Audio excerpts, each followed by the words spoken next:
Some people don't know the difference between LA County and LA City. I get calls and it's very difficult to give advice if you don't explain this first. LA County is like a pizza.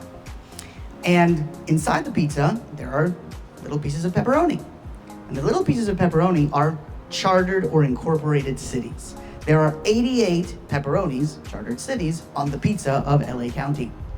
Right? Now, if you're on a pepperoni and your building happens to be in a pepperoni, then the law, the rent control or eviction control or whatever that applies is the one from your city. If your city doesn't happen to have one, then you're okay, and you're probably going to be subject to the state one unless you have an exemption. And if you have an exemption, then you have the 3.5 properties that are left in the state that are not subject to rent control.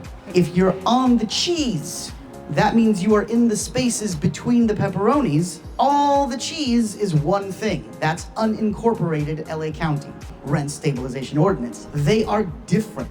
The city rent stabilization ordinance and the county rent stabilization ordinance are different, and they apply to different places.